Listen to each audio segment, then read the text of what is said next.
In this course, you'll learn how to build mobile apps with IONIC framework and React. First of all, what is IONIC? Let's start from its homepage, that is ionicframework.com. From this page, you can probably guess that IONIC is a component library. We can see some UI components here as a sort of showcase. But actually, IONIC is a lot more than just a component library.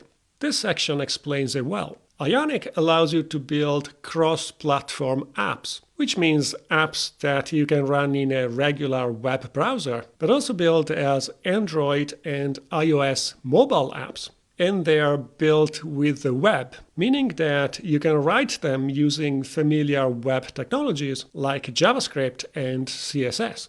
IONIC is free and open source, and it offers a library of mobile-optimized UI components. So again, the UI components are at the core of the IONIC framework, and they are components designed to display beautifully on all mobile devices and platforms. But in addition to the component library, IONIC provides some tools that let you build your app for Android and iOS, so you can publish it to the app stores in addition to running it as a mobile website or as a PWA, that is a progressive web app. To make development easier, IONIC offers a set of tools, including a command line interface, that we can use to create new projects, build them, and run them. So this is what IONIC provides in a nutshell: a UI component library and a set of tools to build your app for different web and mobile platforms. IONIC also offers integrations for multiple web frameworks. The core UI library is based on the Web Components standards, and you can even use it with vanilla JavaScript, but they do provide official integrations for React and Angular at present. In this course, we'll cover how to use IONIC with React, so let's look at this React-specific page.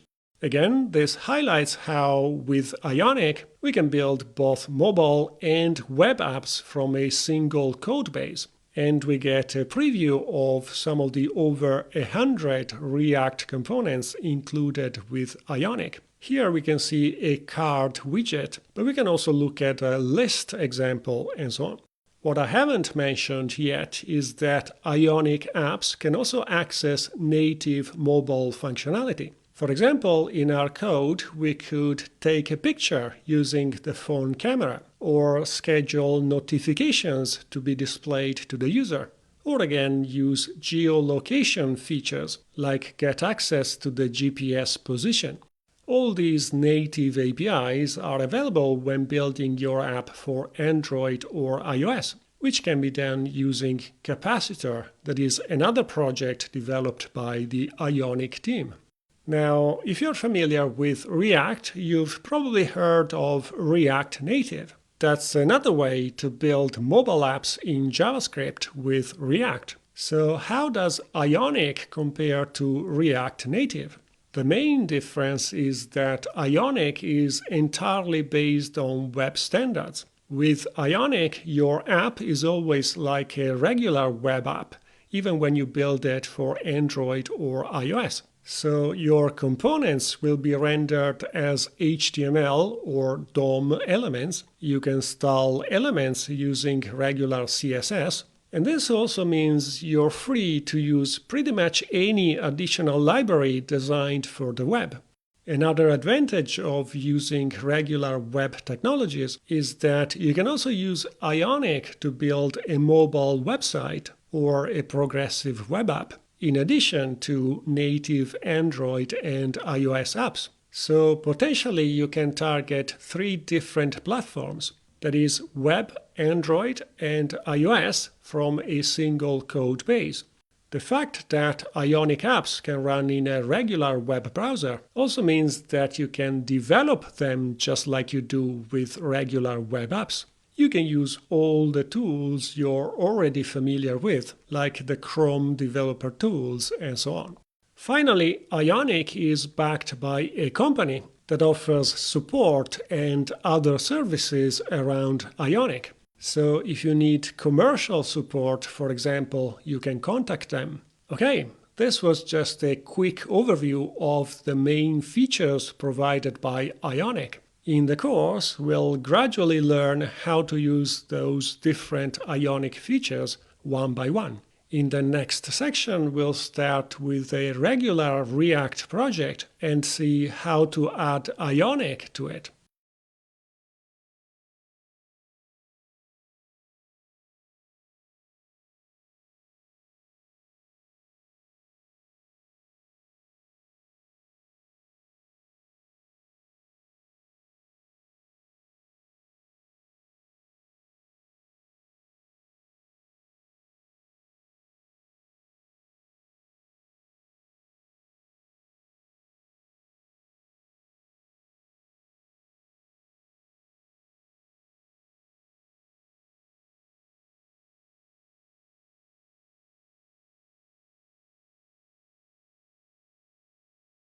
IONIC React app, and we'll begin with a simple Hello World example. What we'll do is start with a regular React app and gradually add IONIC to that project. Later in the course, how to use the IONIC CLI or command line interface. That's a tool that lets you easily generate fully featured IONIC projects. But for now, we'll start with a basic React project and introduce IONIC one feature at a time. So we'll see how to use some simple UI components like a button and a toast message. We'll talk about adaptive styling, that is how IONIC uses different styles for the same app, depending on whether it's running on Android or on iOS. We'll see how to customize the IONIC theme, so things like changing the default colors. Then we'll look at Ion icons, that is an icon pack provided as a separate package. And finally, we'll go from using just a few IONIC components here and there on our website to building our entire user interface out of IONIC components, so that our page will look more like a typical mobile app. In the next video, I'll show you how to download and set up the initial React project.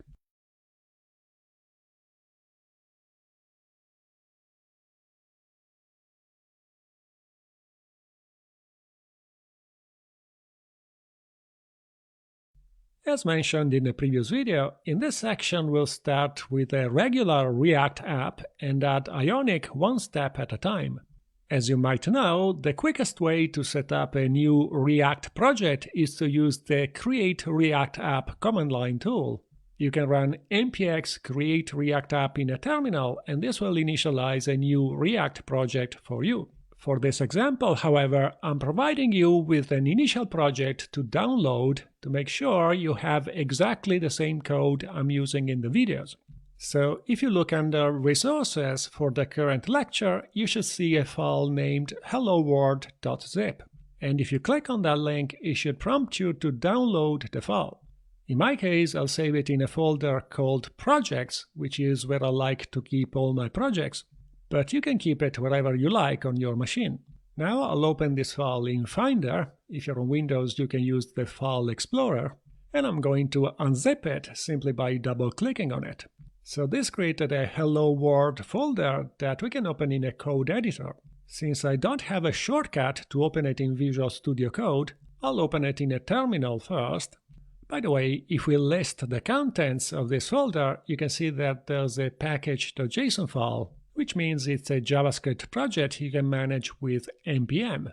Anyway, let's open it in Visual Studio Code so it's easier to see what's inside. You can see that the package.json lists React and React DOM as dependencies, and also React scripts as a dev dependency. React scripts is the command used to build and start the app. So this is a basic React project generated using Create React App, but I have removed all the unnecessary things like the React logo, styles, and so on. If we look at the JavaScript code, inside the source folder there's an index.js. This is the entry point, and it simply tells React to render the app component, which is the one defined in app.js. It's a very simple React component that simply displays a heading and some text. Now, before we can start our project, we need to install its dependencies. So I'll open a terminal and I'll use the one integrated in Visual Studio Code. Here we need to run npm install, and this will download all the required packages, which can take a minute or two. Once it's finished, you should see a node_modules folder in your project where it saved all the packages it downloaded. At this point, we can launch the app using the npm start command. This will launch a local development server and automatically open the home page in a browser. You can see our very basic app running here. Now let me put the browser in the last third of my screen and Visual Studio Code in the first 2/3, so we can see both the editor and the browser side by side. We can also hide the terminal. The dev server will keep running in the background. And let's focus on app.js that renders what we see on this page. I'm also going to open the Chrome Developer Tools so we can see any messages logged to the console, including possible errors. And with this, we're ready to start working on this project. As you probably know, whenever we change this code, like if we add some exclamation marks here, the page will automatically update as soon as we save this file. The React dev server provides hot reloading out of the box. Okay, we're all set up, and in the next video we'll start adding IONIC to this project.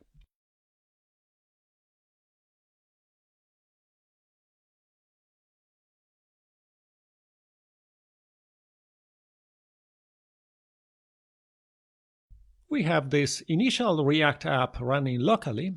Now we'll see how to add IONIC to our project. As we can see in this preview frame, IONIC provides a number of UI components that we can use to build our user interface. It includes simple elements like buttons and form fields, but also more complex functionality like tabs and navigation. Let's start from something simple like a button. We have some nice button styles available. Not only that, but there are different styles for iOS and Android. We can find some documentation for each component if we open the Components tab. Let's see what it says about buttons. At the top, it simply describes what a button is for, but then we can also see a preview of that component with some sample code. In our case, we want to use IONIC with React, so let's make sure we select the right framework. If you look at the code, you can see that we can import an ION button component from a module called @ionic/react, and then we can display it simply by adding the ION button tag to the JSX code that renders our React component. Note that in React there's a specific convention for how components should be named. In other frameworks, or even in plain JavaScript, the component is called ION-button, all lowercase. This is a naming convention sometimes called kebab case, and in many places in the documentation you'll see components written in this way. But React follows a different convention called upper camel case, where ION button is written as a single word with capital I and B.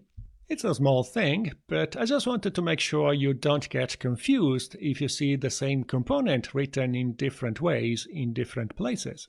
Now let's get back to our application and see how things work in practice. Before we can use any IONIC component, we'll need to add the IONIC package to our project. So I'm going to stop the development server by hitting Ctrl+C. Now we can add the IONIC package by typing npm install @ionic/react. This will take a few seconds. There you go. IONIC React has been added to our project dependencies. We can start the React development server again with npm start. I'll leave it running in the background. The next thing we need to do is initialize IONIC in our code, and we can do that in app.js.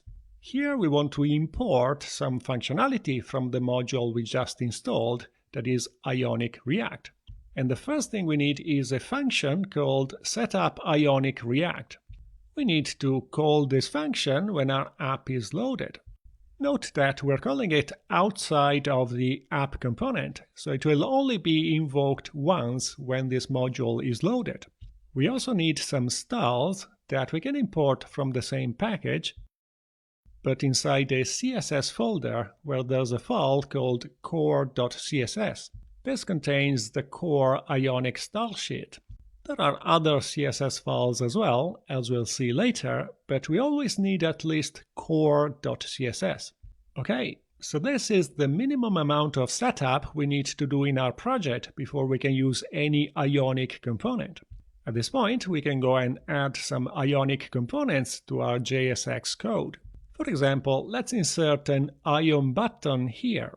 Note that I'm using the auto-import functionality provided by Visual Studio Code, so ION button has been added to the imports at the top automatically. Now, the simplest way to use an ION button is to write some text inside it, like click me. And if we save this file, you can see that the app reloads and shows a nice blue button with our click me text. Good stuff! We managed to get a first IONIC component displayed in our app. Of course, we can try and click this button, but there's no functionality attached to it yet. We'll add some in the next video. For now, let's just recap quickly what we've done.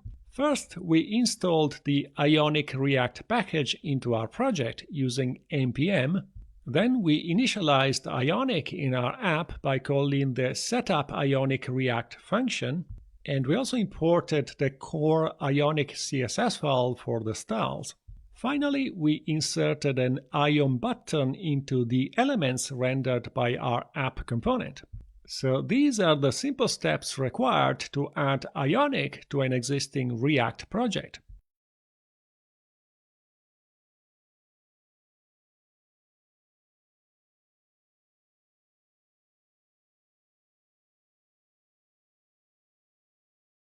In the previous step, we added IONIC to our React project and used the first component, that is an ION button. At the moment, this button is pretty useless because even if we click it, nothing happens. So let's make it do something.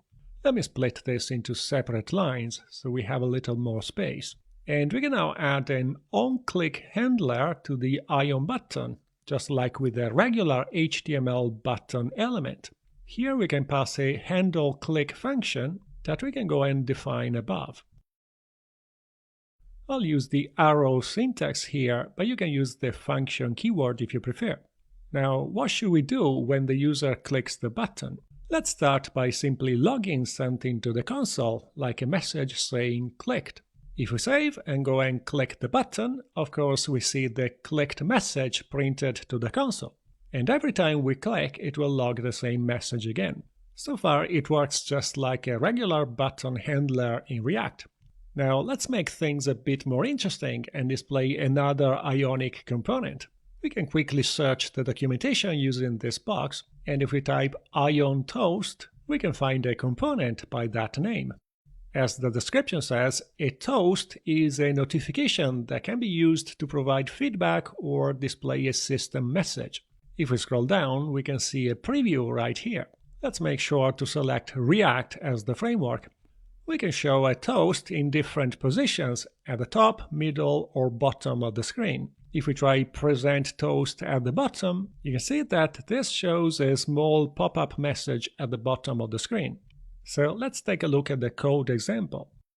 Note how, in this case, rather than a component, it imports a React hook called useIONToast. And then it calls this hook to obtain a present function, that's the first element in the array returned by useIONToast. So then, to display the toast message, it calls that present function, passing a few options like the message to show. And that function is called whenever a button is clicked. We could do something similar in our own application. But before we do that, I want to show you that there's another way to use this functionality. We could import the IONToast component instead of the React hook. In this case, we would insert the IONToast into our JSX code like a regular React component. The downside of this approach is that we would need a state variable to keep track of whether the toast is visible or not, and only display the toast when showToast is true. That's why IONIC also provides a React hook instead. With useIonToast, there's no need to keep a separate state variable. The toast will only be displayed when we call the present function and then disappear automatically. So let's go back to our application and see how to make it work in our code.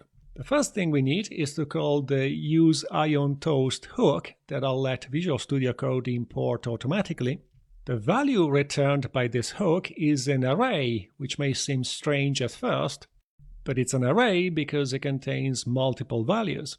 The first element is a function that we can call to display the toast, so I'll call it presentToast. There's also a second element that is a function to dismiss the toast, that is to make it go away, but that's not usually needed because the toast disappears automatically. So all we want is this presentToast function that we can call whenever the user clicks our button. PresentToast accepts an object with some options, like the message to be displayed. Let's set it to Hello World, since this is our first example. Then we can set a duration, that is how long the message should be displayed. We can set it to 1500 because this value is in milliseconds, so this means 1.5 seconds. There are other options available, but this will do for our example. So let's save and test how this works. If we click the button now, you can see the Hello World message popping up at the bottom of the screen, and it automatically disappears after 1.5 seconds. That's it. This is all we need to display a toast message with IONIC. The interesting thing here is that in this case, IONIC provides a React hook that simplifies the way we can use this component. The hook returns a presentToast function that we can call in response to the button click to show the toast message. So we're now using two different IONIC components in our app, and you can see that they work just like many other React components.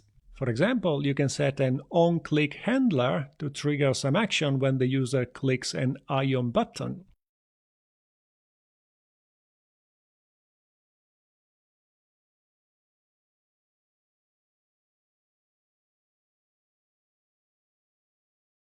In the previous step, we made this button display a toast message when clicked. Both the button and the toast message currently use the material design style, that is the default style.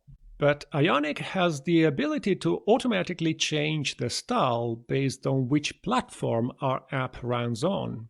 The simplest way to show this is to enable device mode in the Chrome Developer Tools. This way, Chrome displays our page as if we were viewing it in a phone or tablet, and we can select different devices from this drop-down list. Let's select iPhone SE, for example. If we now reload the page, you can see that the button looks different. This is because, since we selected an iPhone, IONIC is using the iOS style. If we go and select an Android device instead, like a Samsung Galaxy, and then reload the page again, the button changes back to the material design style.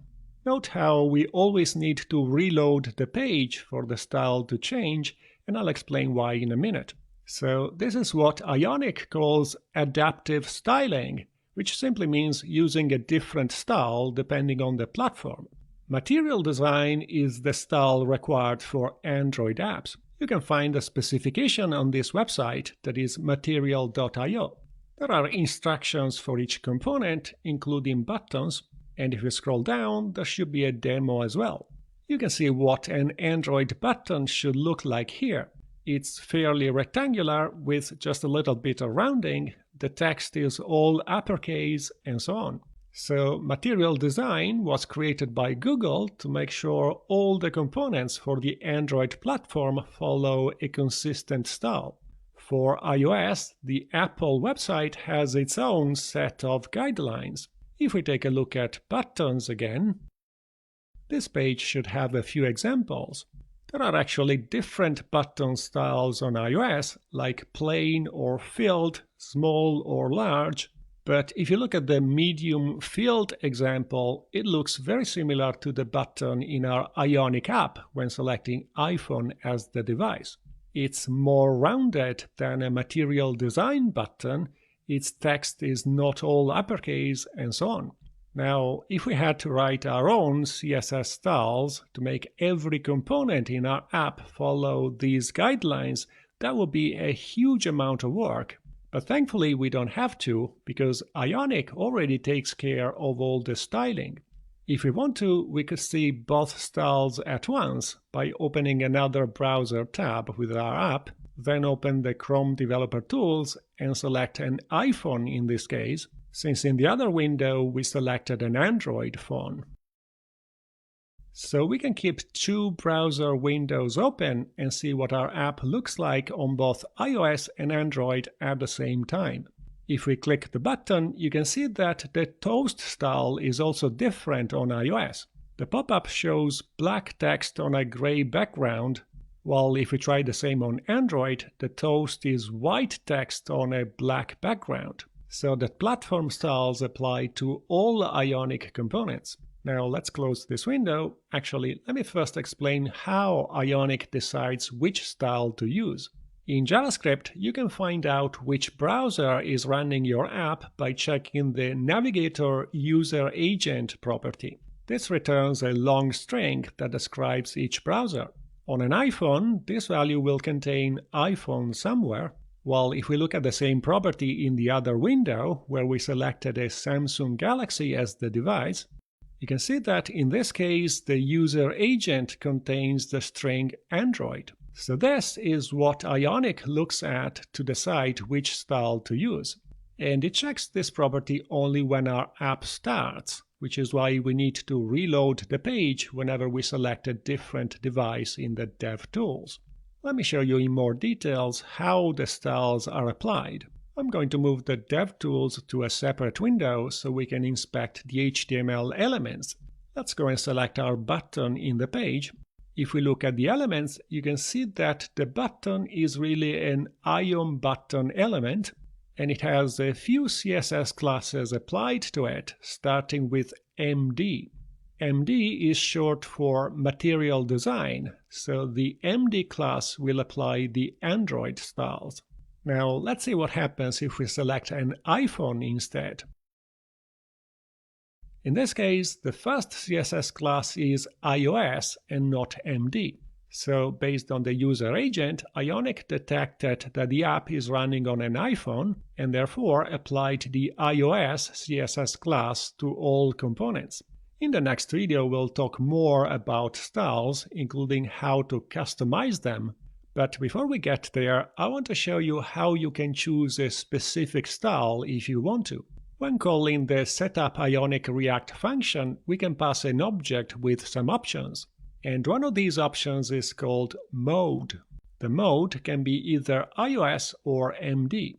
If we set this to MD, for example, this means that our app will always use the Material Design style. If we save this change and go and reload the app, you can see that the button uses the Material Design style, even though we have iPhone selected as the device.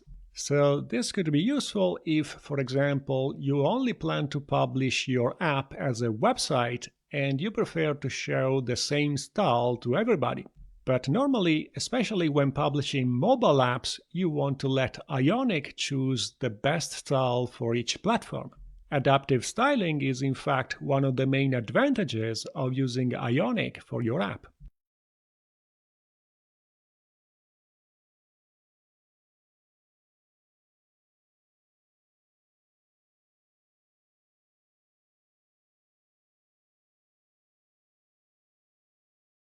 We've seen how IONIC gives us adaptive styling, which means that on an Android phone, this button uses the Material Design style, but if we run the same app in an iPhone, the button will be displayed in the iOS style. And by the way, if we are not running in a mobile device, but in a regular desktop browser, it will use Material Design by default.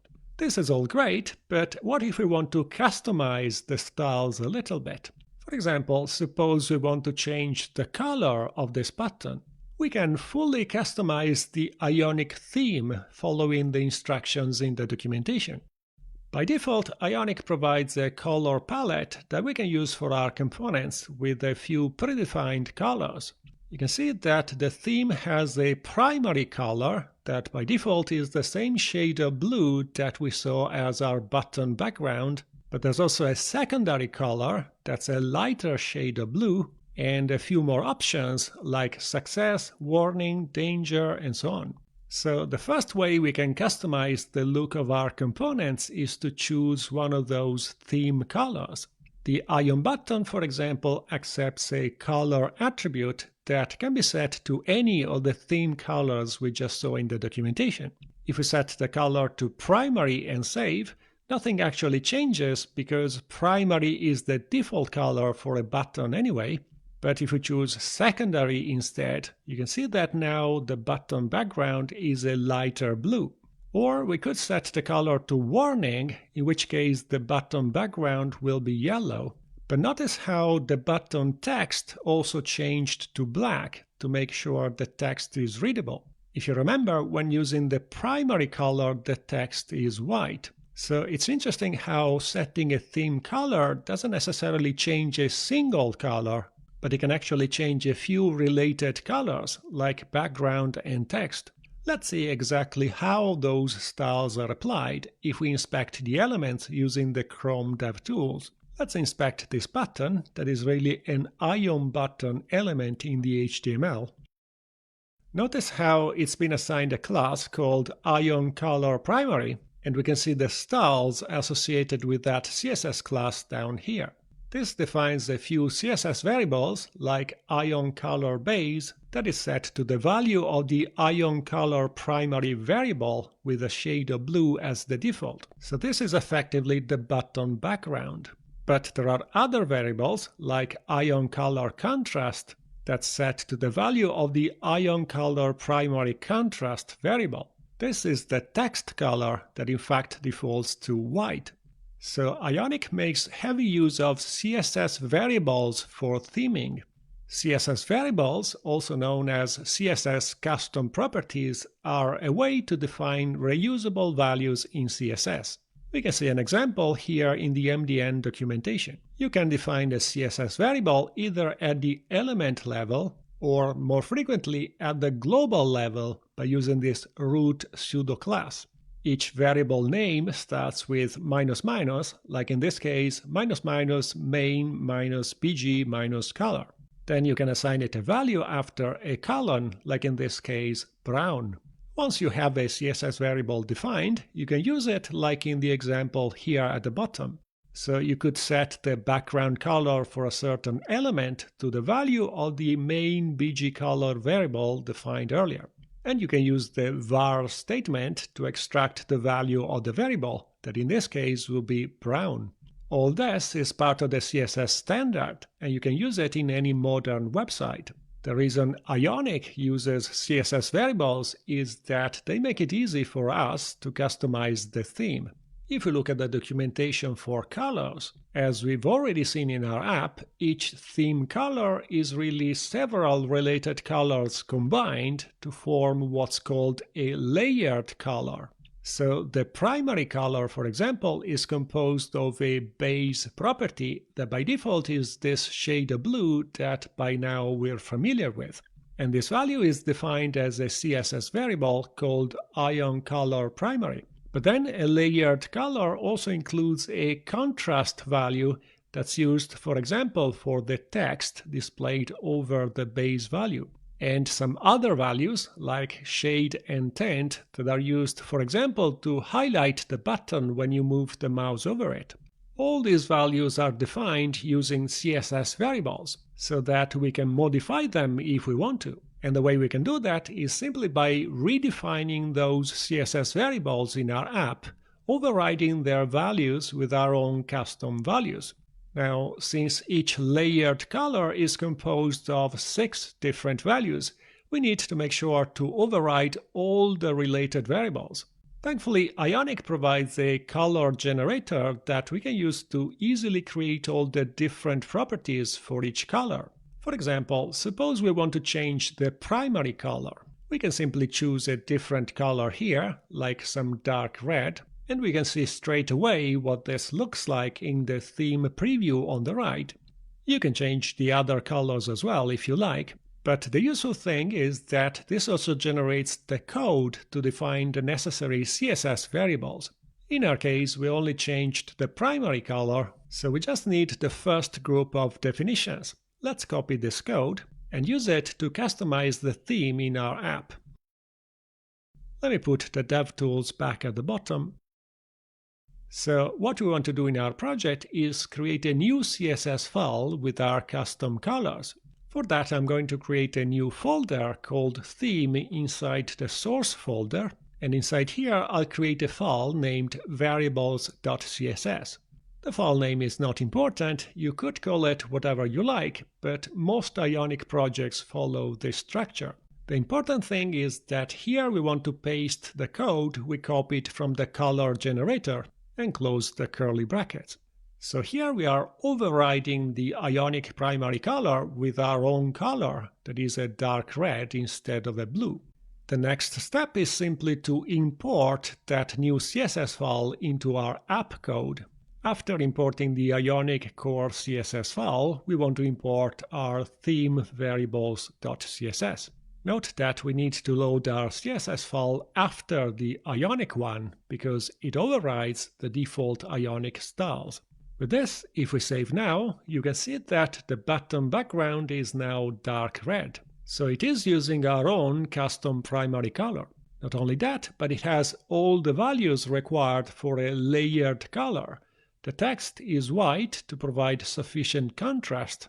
If we move the mouse over the button, it shows a slightly lighter red, and so on. So that's how you can customize the IONIC theme.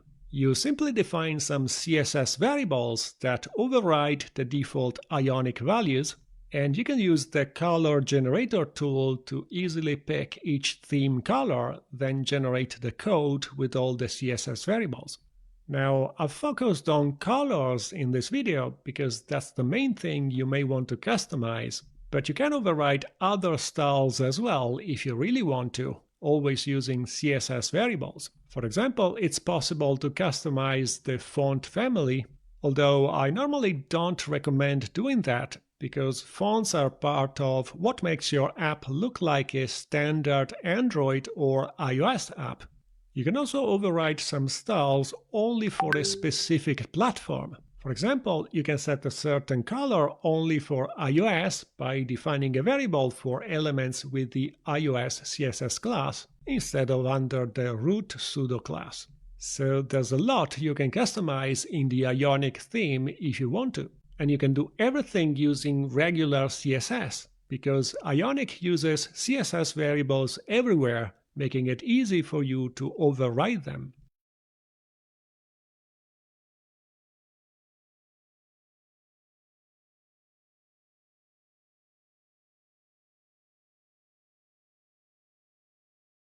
We've seen how we can customize the IONIC theme so that our app can use custom colors and other styles. Now, another thing we frequently want in an app to make our user interface nicer is icons. IONIC provides its own set of icons called Ion icons. You can browse all available icons on this website, that is ionic.io/ionicons. And there's also a handy search box where we can type something, like play for example, and it will show all the icons that are associated with playing. As you can see here, these icons come in 3 different styles: outline, that are empty in the middle, or filled, or again sharp. Sharp and filled are actually quite similar, except that filled icons are more rounded. Now, suppose we decide to use this icon here. If we click on it, it will show a pop-up at the bottom telling us that this icon is in fact called Play. So let's go back to our application and see how we can use that icon in our React project.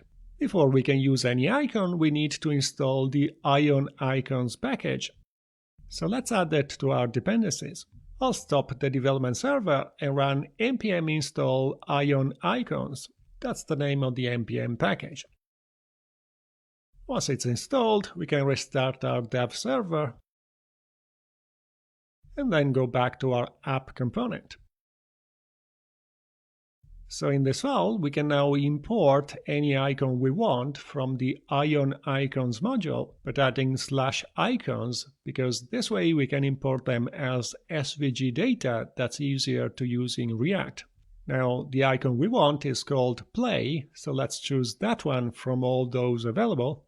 Personally, I like to rename it and call it play icon rather than just play, just so that it's clearer that it's an icon. But that's optional. The important thing is that we can now use this play icon in our component. For this example, we can show it inside the button. Now, to display an icon, we can use an IONIC component called IONICON, and note that I let Visual Studio Code import it automatically. You can see that it was added on the first line. This IONICON component expects an icon prop where we can pass our play icon. Since we're using it in a button, we want to set another prop called slot that tells it where to position the icon. If we set it to start and close this tag, you can see our new icon displayed inside the button before the click me text. If we set the slot to end instead, that will show the icon after the text. Or we can also set it to icon only, in which case we should comment out the text, because it's for displaying a button with the icon only. Anyway, let's set it back to start for this example. There you go. And that's pretty much everything there is to using ion icons. We simply need to make sure we have the right npm package installed in our dependencies, and then we can use any of the icons by importing them from the icons folder inside the module. Finally, we pass the desired icon to the ion icon component. And to find out which icons are available, remember that you can simply do a search on the ion icons website.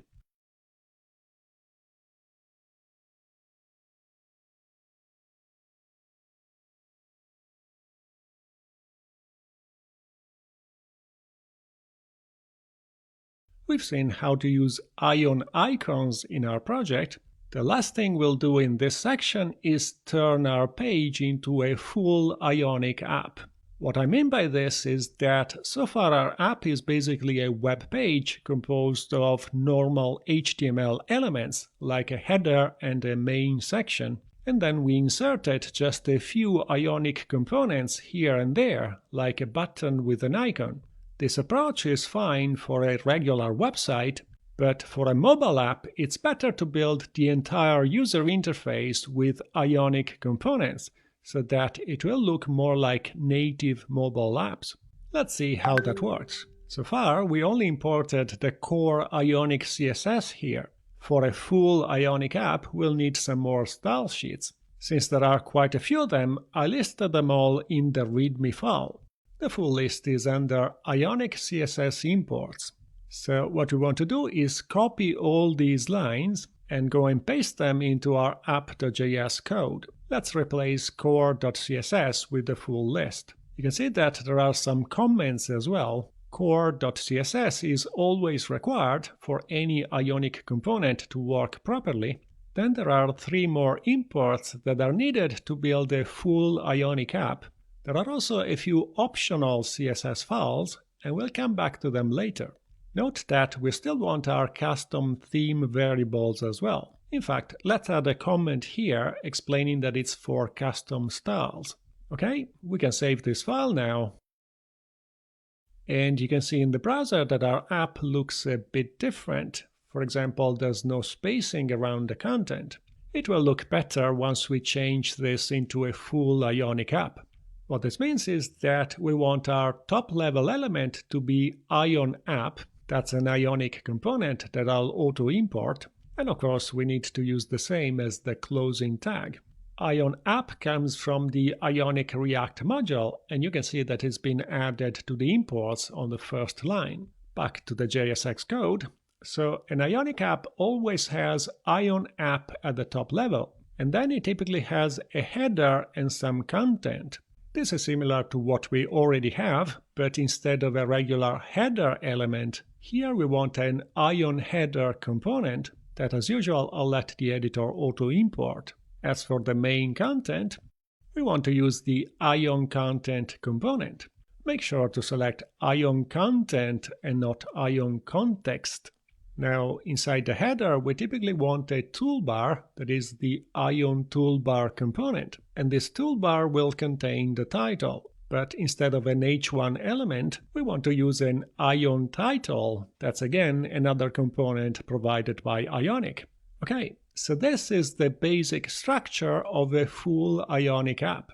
If we save these changes, you can see what our app looks like now. The title, that is my app, is now inside the toolbar at the top, and this is what mobile apps typically look like. There's always a bar with the title at the top. In fact, remember that IONIC does adaptive styling. So if we enable device mode, select an iPhone and reload the app, you can see that the toolbar looks different on iOS. The title is centered and the bar has a light gray background. While if we select an Android phone, like a Samsung Galaxy, the title is left aligned and uses a larger font as well. So by building our entire app out of IONIC components, we get a user interface that automatically adapts to the Android or iOS styles. Now, there's one thing that doesn't look so great at the moment. The button is very close to the header and to the left border.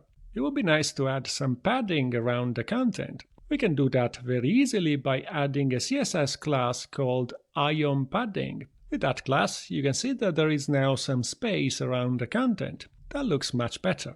Now, where does this ION padding class come from? If you remember from when we added the CSS imports, there are some optional CSS files here. The first one is called padding.css.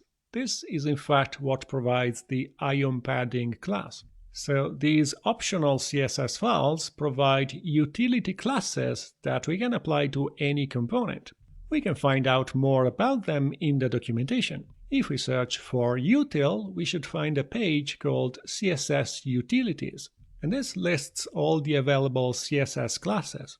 For example, there are some utilities for text modification, like ION Text Center, that can be used to center any text horizontally. Now, the one we used has to do with padding, so if we select the right section, we can find ION padding. It applies 16 pixels of padding to all sides.